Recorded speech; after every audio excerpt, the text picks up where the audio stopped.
വ്യാജ ചികിത്സാ കേന്ദ്രങ്ങളിൽ പരിശോധന നടത്തുന്നതിൽ പോലീസിന് വൻ വീഴ്ച. തിരുവനന്തപുരത്ത് വ്യാജ അക്യുപങ്ക്ചർ ചികിത്സാ കേന്ദ്രങ്ങളെക്കുറിച്ച് ആരോഗ്യവകുപ്പ് വിവരം നൽകിയിട്ടും പോലീസ് നടപടിയെടുത്തില്ല.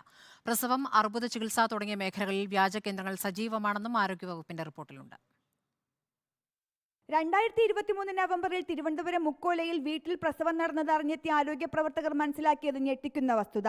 ഒരു തവണ പോലും ആധുനിക ചികിത്സയെടുക്കാതെ, ഒരു വാക്സിൻ പോലും സ്വീകരിക്കാതെയായിരുന്നു ഗർഭകാലം.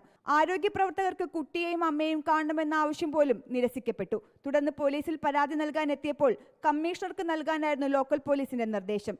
ഇതനുസരിച്ച് ഔദ്യോഗികമായി തന്നെ പരാതി നൽകിയെങ്കിലും ഒരു നടപടിയും ഉണ്ടായില്ല. കഴിഞ്ഞ ദിവസം വീട്ടിലെ പ്രസവത്തിനിടെ അമ്മയും കുഞ്ഞും മരിച്ചതോടെയാണ് വീണ്ടും വ്യാജ ചികിത്സാ കേന്ദ്രങ്ങൾ സജീവ ചർച്ചയായത്. അമ്മയും കുഞ്ഞും മരിച്ച സംഭവത്തിലും തുടക്കം മുതൽ ആരോഗ്യവകുപ്പ് പോലീസിന്റെ സഹായം തേടിയിരുന്നു.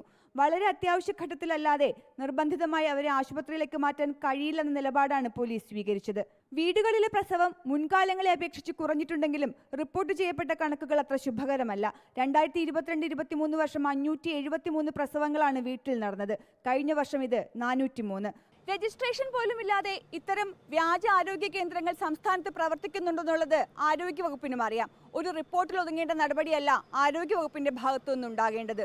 പോലീസ് ആകട്ടെ പൂർണ്ണമായും നിഷ്ക്രിയരായതോടെയാണ് ഇപ്പോൾ 2 ജീവൻ തന്നെ പൊലിഞ്ഞത്.